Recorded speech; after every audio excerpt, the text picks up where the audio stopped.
The silence in my house wasn't an empty silence. It was a comfortable, lived-in quiet, woven from the threads of 45 years of memories. It was the whisper of the old oak tree against the windowpane, the gentle hum of the refrigerator, and most importantly, the soft, rhythmic breathing of Buddy, my golden retriever, sleeping at my feet. At 14, Buddy's breaths were a little heavier, his dreams punctuated by the occasional sigh or a sleepy woof. He was my shadow, my confidant, my one constant companion since my husband George passed away 6 years ago. The house, a sturdy 2-story colonial in a quiet Ohio suburb, was the only home my son Mark had ever known. For me, it was a museum of a life well lived. Every scuff on the hardwood floor, every faded spot on the floral wallpaper, held a story. The faint, clean scent of lemon polish mingled with the aroma of old books and, yes, the gentle, familiar scent of a dog. To me, it was the smell of home.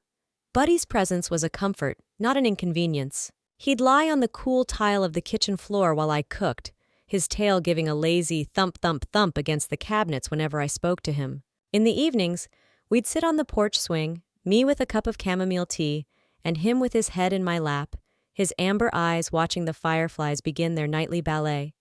He was old, there was no denying it. His hips were stiff in the mornings, and he needed a little help getting up the 3 steps from the backyard. His muzzle was a beautiful, distinguished white, and his once booming bark had softened to a gravelly grumble. But the love in his eyes was as bright and unwavering as it was the day we brought him home as a fluffy, clumsy puppy. He had seen me through the darkest days after George's death, licking the tears from my cheeks and refusing to leave my side. He was more than a pet. He was the keeper of my heart, the furry, 4-legged embodiment of unconditional love. This quiet life was all I needed. The steady rhythm of our days, the morning walk, the afternoon nap in a sunbeam, the shared dinner, was a balm to my soul. I thought this gentle, peaceful existence would be how I lived out the rest of my days, wrapped in the warmth of my memories and the unwavering loyalty of my best friend. I was wrong. The silence was about to be broken, not by joy, but by the cold, calculating voice of my own son.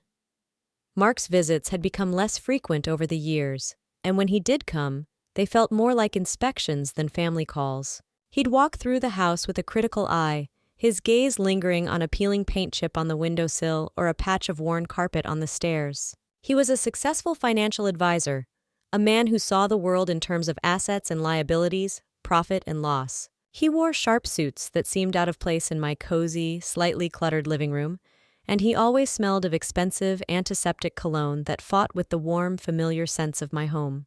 "Mom, we need to talk about the upkeep here," he said during a visit one Sunday afternoon, running a finger along the dusty top of a bookshelf. He didn't look at me, but at the dust on his fingertip, a small smudge of imperfection in his otherwise pristine world. I was in my favorite armchair, with Buddy's head resting on my knee. I stroked the soft fur behind his ears. "The house is fine, Mark. It's an old house. It has character." "It has depreciation," he countered, finally turning to look at me. His eyes, however, weren't on me, but on Buddy. He wrinkled his nose, a subtle but unmistakable expression of distaste. "And it has a certain aroma. You don't notice it because you live in it, but it's very strong. The dog smell."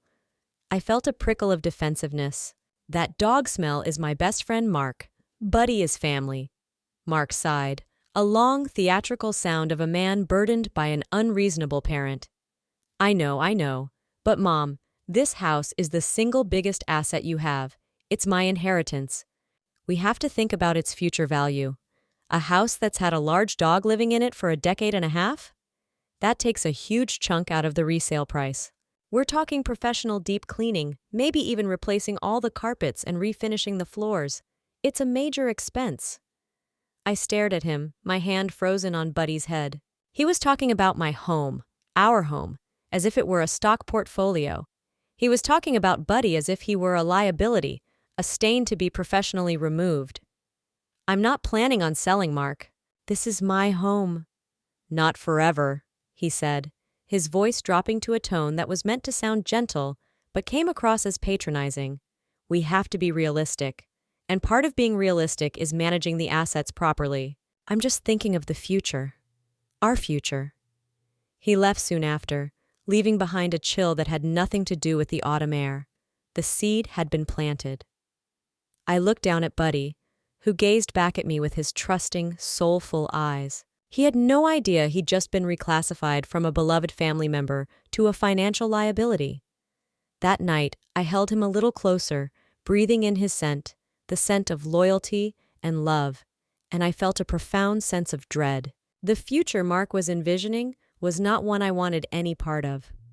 A week later, Mark came back.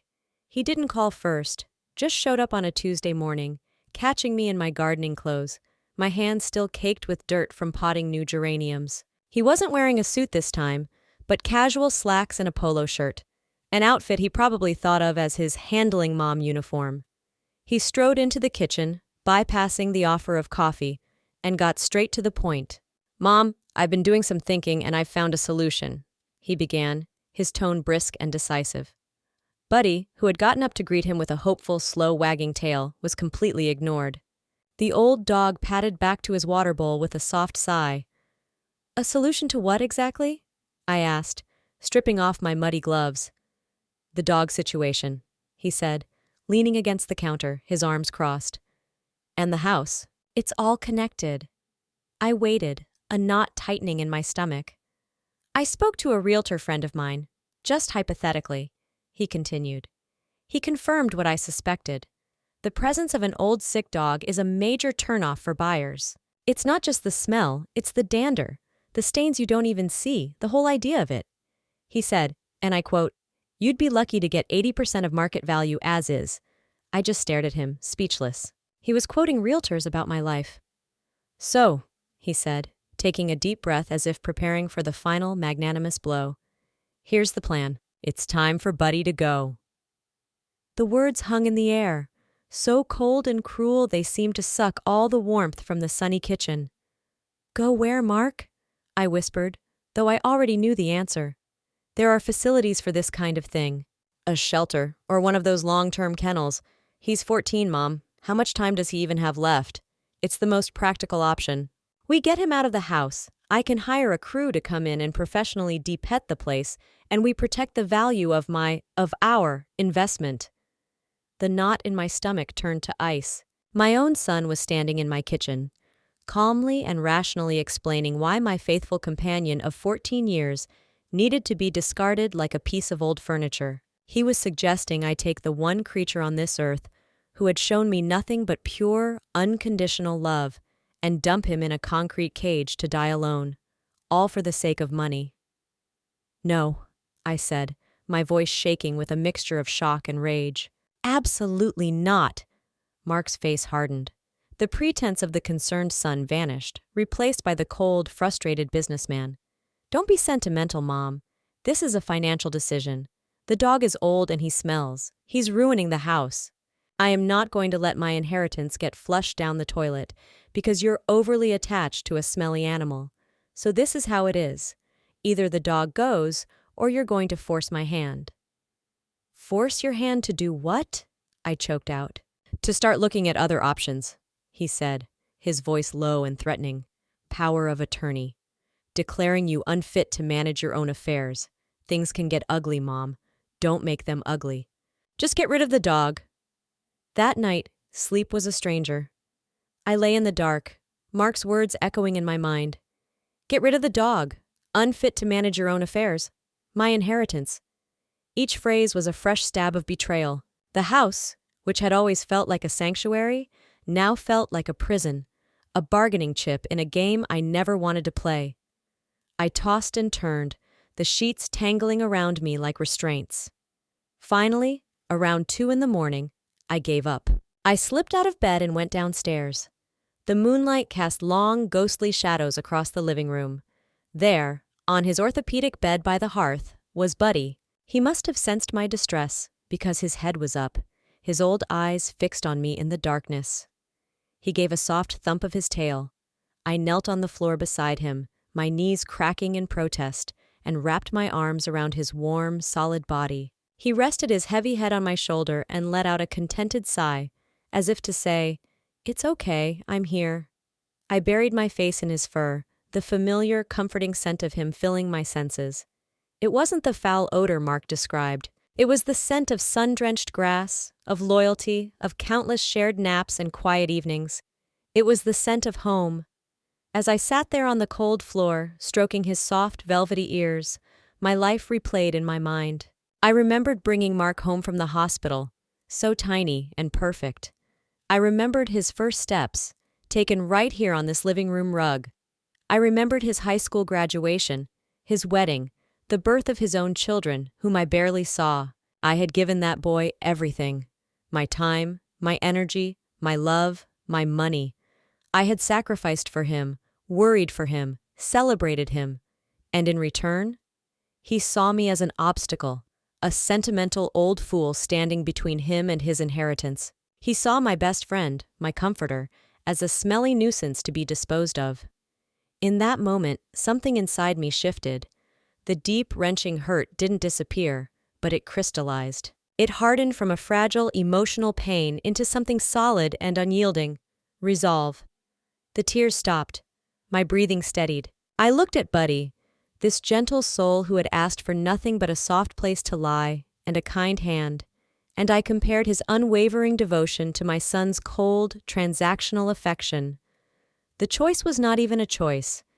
It was an imperative. Mark wanted to talk about assets and liabilities? Fine. I would show him what I truly valued. He had threatened me, tried to intimidate me, to strip me of my autonomy and my dignity. He had made a grave miscalculation. He thought he was dealing with a frail, sentimental old woman. He was about to find out he was dealing with a mother, Buddy's mother, and I would go to the ends of the earth to protect my own. By the time the first rays of dawn painted the sky, my decision was made. I was no longer just sad. I was furious, and I had a plan. The next morning, I moved with a purpose I hadn't felt in years. The fog of grief and shock had lifted, replaced by the cold, clear light of action. Buddy watched me from his bed, his head cocked quizzically as I bustled around the house, not with my usual gentle routine, but with a sharp, focused energy.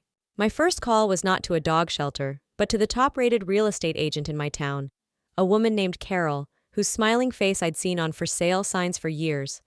When she answered, I was all business. "Hello, Carol. My name is Martha Gable," I said, my voice steady and firm. "I'd like to list my house at 124 Elm Street, and I want to sell it, fast." There was a brief pause on the other end. "Martha Gable," she said. "Of course. It's a wonderful home. Are you sure? I can come by this afternoon to discuss the process, do a market analysis." "That would be fine," I cut in. "But I'm not interested in maximizing the price. I'm interested in a quick cash sale. Price it to move, as is." Carol arrived that afternoon, a whirlwind of professionalism and tastefully expensive perfume. She walked through the house, her eyes missing nothing, but unlike Mark, her comments were about the great bones, the charming period details, and the lovely mature garden. When she saw Buddy, she didn't wrinkle her nose. She knelt down and offered him the back of her hand to sniff. "Oh, what a handsome old gentleman," she cooed, scratching him right in his favorite spot behind the ears. I knew I had made the right choice. We sat at my kitchen table, the same table where Mark had delivered his ultimatum, and I signed the listing agreement. "I'll need to make one more call," I told her. My second call was to a man named Mr. Abernathy, an estate lawyer whose firm specialized in trusts. I made an appointment for the following day. Sitting in his quiet, wood-paneled office felt surreal. It was a world of leather-bound books and hushed tones, a place where futures were decided in carefully worded clauses. "Mrs. Gable," he said, peering at me over his spectacles. "How can I help you?" "I want to change my will," I stated plainly. "I've just sold my house and I'll be coming into a significant amount of liquid capital. I want to create a new last will and testament. My current one leaves everything to my son, Mark Gable. I want to revoke that entirely. Mr. Abernathy raised an eyebrow but remained professionally impassive. "I see. And who is to be the new beneficiary?" I took a deep breath. "My dog, Buddy." He blinked. "Your dog." "Yes," I said, meeting his gaze without flinching. "I understand you can't leave money directly to an animal. I want you to create the most ironclad, Legally binding pet trust possible. I want to set aside enough money to ensure that Buddy receives the best food, the best veterinary care, a full-time caregiver if needed, and lives out his days in absolute comfort and happiness on a property with plenty of room to roam. A farm, perhaps. Mr. Abernathy leaned forward, a flicker of genuine interest in his eyes. A pet trust is certainly a viable legal instrument, Mrs. Gable. What about the remainder of the estate after the trust's purpose is fulfilled? The remainder, I said, a slow, satisfying smile spreading across my face, can go to the largest no-kill animal rescue organization in the state. For the first time, Mr. Abernathy smiled back. Well, he said, picking up his pen, let's get to work. The for sale sign was hammered into my front lawn on a bright Thursday morning. The stark red and white of Carol's logo was a jarring slash of color against the familiar green of the grass I had tended for over 40 years.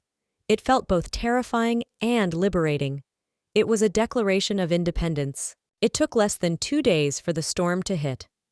Mark's car, a sleek black Lexus, screeched to a halt at the curb on Saturday afternoon.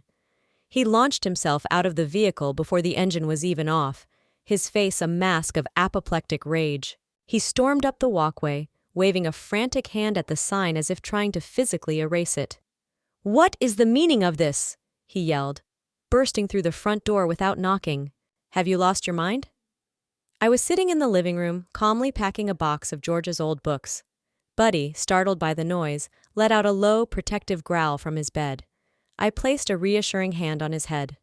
"Hello, Mark," I said, my voice infuriatingly calm. "I'm selling the house. I would have thought the sign made that clear. Selling the house? Without consulting me? This is our family home. This is my inheritance." "You can't just sell it," he sputtered, his face turning a blotchy red. "It is my house, Mark," I corrected him gently, placing another book in the box. "And you were the one who was so concerned about its resale value. I'm simply liquidating the asset, as you financial types would say." "Because of the dog? You're doing this because of the damn dog?" he shouted, his voice cracking. "You're throwing away our family history, our financial security for a smelly, incontinent animal?" "First of all, he is not incontinent," I said, my voice like ice. "And second, yes, I am. You gave me an ultimatum, remember? You told me to choose between my loyal companion of 14 years and your future bank account. You made it very clear what you value, Mark. So I'm making it clear what I value." He stared at me, his mouth opening and closing like a fish. The entitled son was gone, replaced by a panicked man watching his financial future evaporate before his eyes. "You're senile," he whispered, a desperate venom in his tone. "That's what this is. I knew it. I'm calling a lawyer. I'm going to have you declared incompetent. I'll stop this sale. I'll have you put in a home and that mutt put to sleep." It was the final nail in a coffin he had been building for years. He didn't see a mother he loved.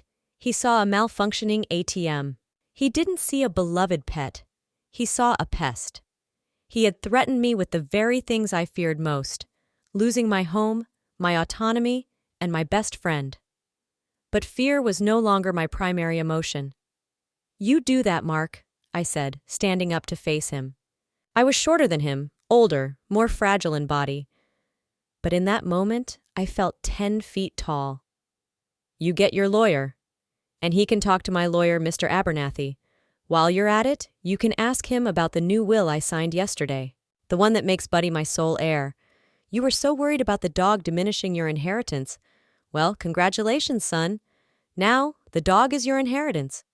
The color drained from his face. He looked from me to Buddy, who was now watching him with a quiet, knowing dignity, and for the first time, Mark seemed to truly understand the magnitude of what he had lost. It wasn't just the house.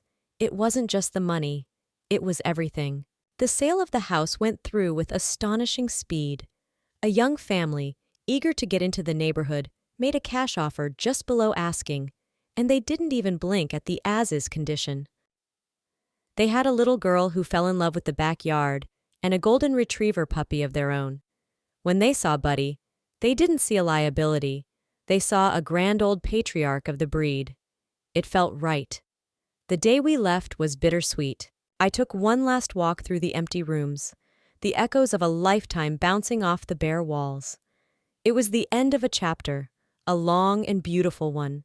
But it wasn't the end of the story. I had Carol's associate drive my old station wagon, while I sat in the passenger seat with Buddy's head in my lap.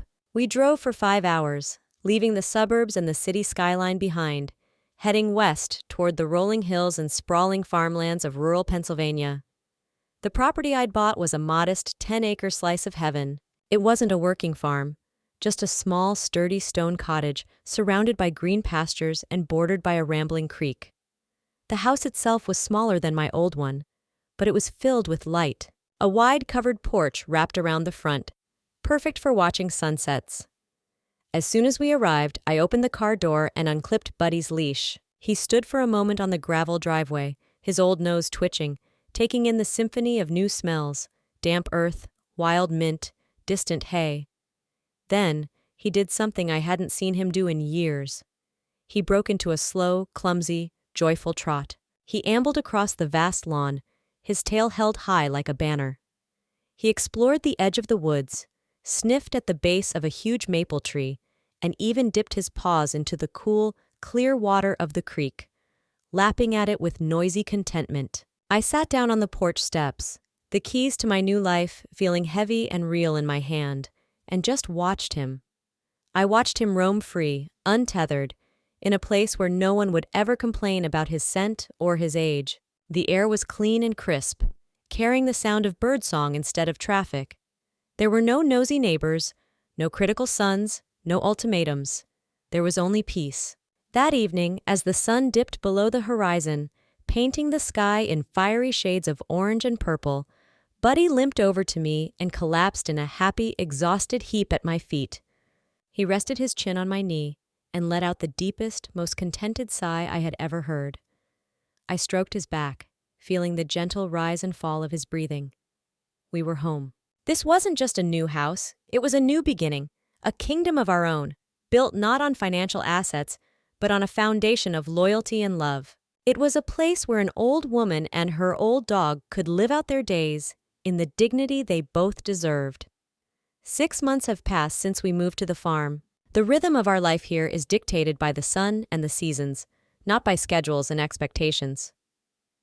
Every morning, Buddy and I take a slow walk down our long driveway to get the mail. He no longer needs help with steps because there are none to climb, just gentle slopes of soft grass.